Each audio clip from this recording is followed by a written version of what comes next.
Hello. In the next few videos, we're going to talk about playtesting, what it is, why you should do it, and how to do it well. Simply put, playtesting is showing your game to other people. And if you've been taking iterative design at all seriously, remember we talked about that way back at the beginning of the module, you will have been showing people versions of your game even before you started coding. So designs right from the get-go. You would have been playtesting early and often. So the prototype you've built, you would have tested that with players. And as you keep on making the game better and better through production, you're going to be testing that regularly to see if you're on track. If you haven't been doing that, well, you will need to playtest before you submit to figure out if there are any serious problems with how your game plays or huge game-breaking bugs that you've completely missed. So either way, this week is the perfect time to playtest.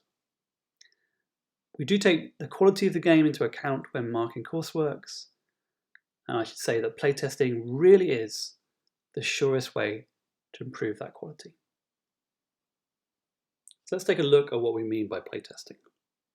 It's the process of gaining useful feedback from players of your game in order to improve the overall experience. So that feedback has to be useful, it has to be things which you can act on, it has to be done with players, you have to have people actually engaging with your game as you want people to play it.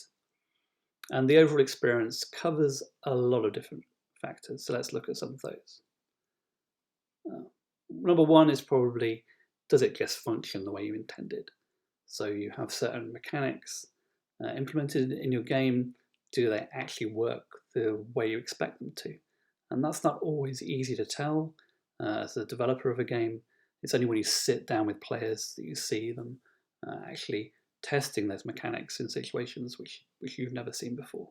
And you can find out that actually they don't function in interesting ways, or perhaps when you combine two mechanics, they don't function the way you intended. Another important thing that playtesting can get at is this game complete in itself? Right? So is there anything missing when the player plays it? Do they sense that something is lacking? So does it make internal sense to them? It can be very difficult as a developer. You're focusing very much on the individual details of this part or that part of the game. And it's only when you put it in front of a player that you can stand back and say, well, holistically, does this actually make sense? Does it feel complete? A third thing that you can really get at through playtesting is the idea of balance. So there's going to be some challenge. Is that a reasonable challenge? If you're involved in, say, combat, is that something where the outcome is not necessarily certain, right? It should be balanced between the player and the game. And kind of more ephemeral notions of balance. So does it feel fair to the player? That's something you can really only get at when you have people sit down and play your game. And finally, the big one. Is it actually fun? Right? Is it engaging to people that actually want to play the game? And ultimately, that is why you're making a game. So you're learning Unity in this module in order to put together this really complicated software system. But the idea of the software system is it should be producing some kind of overall experience. Now that could be straightforward fun, or it could be other experiences like terror or joy, whatever you're trying to get with your game. Are your players actually experiencing what you thought they would be experiencing? So testing is something that happens throughout the development of a game, from the very first concept to when you ship the final version. And testing can take many different forms. So in the concept phase, you might be sharing ideas with people, focus grouping things, that kind of stuff, where you're getting people's reactions on really the kind of core ideas which underlie your design. And as you flesh that design out in pre-production, you might have, say, early prototypes in paper, for example, which you can test with people, actually have them play in some kind of way. At that stage, you are actually kind of engaging in early forms of playtesting.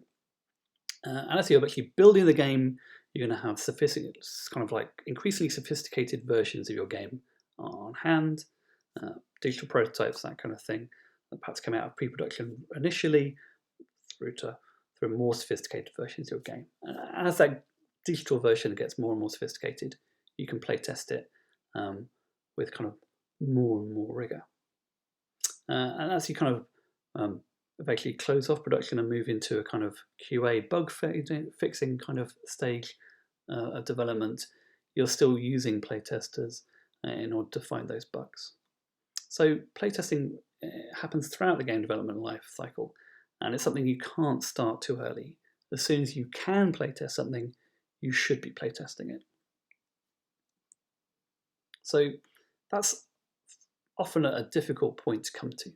People will push back the point at which they're actually getting players in and say, tell themselves things which kind of excuse why their game shouldn't be playtested yet. So when I talk to students on this kind of module, they're often talking about the fact that their game isn't ready. We haven't got a version which is ready to play. And very often they'll show me what they're working on, and it is ready to play. Because if you can have any kind of interaction with it, which has some kind of meaningful experience associated with it, even if a massive number of features are still missing from the game, you can still play test it. Another excuse you hear is that you're focused on developing the game and you haven't got time to play test. Again, that's a huge misconception, because without playtesting, you really don't know whether the game is heading in the right direction. So the time you're spending on developing on it may well be completely wasted. You may be developing in the wrong direction and end up with a product that you don't want. So playtesting is a check that you need throughout the development process. Another reason people might give for not playtesting is that they're developing something which is very special and unique to them, and they feel they've got a vision which perhaps no one else is going to be able to share with them. Players won't get it if we try and playtest. That might be true. You might have a very singular vision, but you can probably still find people who will share a bit of that vision, or you can perhaps explain to them what you're trying to make before you get them to play, and people might actually be more receptive to it than you think. Another popular misconception that people have is that they have kind of, as a developer, they really understand what's going on with the game. They know everything about it, and why bother showing someone else? I know what all the problems are with this game. I don't need to tell someone else tell me what they are as well. That's a huge mistake. You don't know all the problems with your game. You're very much focused on problems from the developer's perspective. When you show it to a player, they're going to show you things that you had absolutely no idea about. Perhaps they're also going to be mentioning some of the things which you do know about. And that's valuable, because out of the many problems you think you might have with the game, it's the ones which the players tell you about, which are the ones you should be really fixing straight away. And then ones that they don't mention are the ones you can perhaps ignore for a little bit longer. Embarrassment is also a big factor. People, don't want to show their work, and the best way to get over that is just play test it, because as soon as you start showing it to people, the embarrassment goes away, and you're actually focused on, wow, somebody's playing my game. I want to see how they're doing with it.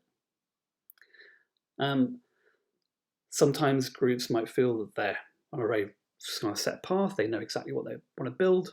They don't want to waver from that path. They don't want to change the game at all.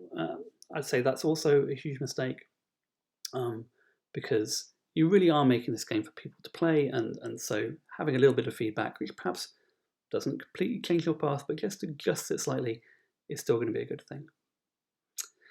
And another misconception people have is that it takes a lot of resources to do playtesting, this kind of thing that's only done by AAA game companies, and how can we, a small group of students, possibly get together lots of people to play our game?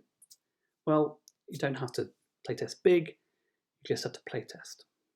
Even if you can only devote a small amount of resource, a small amount of time and effort to playtesting, it's still worth it, because you're still going to get some feedback, and that's better than nothing.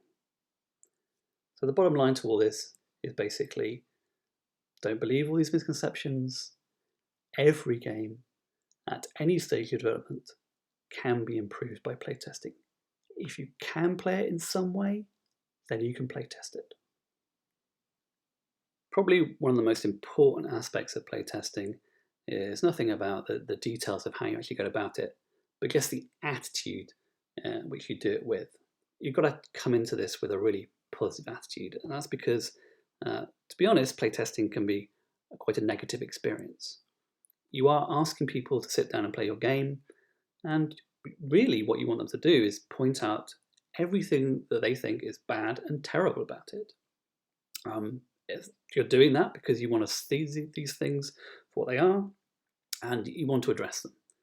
But of course, hearing all this bad news about your game, something you've really worked and slaved over, could be quite negative, right? So it could be scary, it could make you angry, it could make you frustrated, it could make you feel that you don't want to work on your game. So that's something you should really be aware of. You should be aware that hearing people say negative things about your game could be negative. So you've got to make a conscious effort to not focus on really what they're saying. You want to be recording that information, but you want to be focusing your attitude on how this information is going to make your game better. Because every bit of feedback you get could potentially be used to improve your game. So don't focus necessarily on the negative comment, but focus on the positive reward you're going to get, the payoff that you're going to get in being able to respond to that negative feedback. So it might seem negative on the surface, but really this is going to kind of give you the material you need to move forward. Another problem you have perhaps is trying to get honesty out of playtesters, because they may have something negative to say.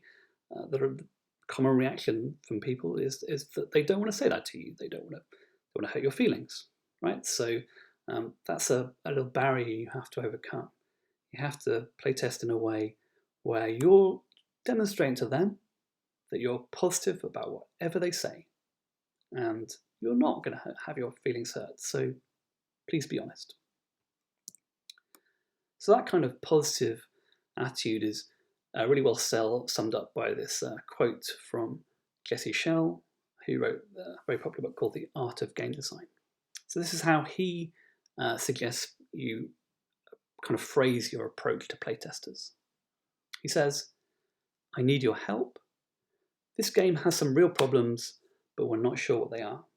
Please, if there is anything at all you don't like about this game, it would be a great help to me if you let me know." So to sum it up, the key principles of playtesting are that you should be playtesting now. If you can play it, you can playtest it. You should be devoting some real resource, time and effort to playtesting. It's something you should be doing on a weekly basis for your projects. And it's something you should be approaching with a positive mental attitude, which focuses on the payoff rather than any kind of temporary negativity. Thanks very much for listening.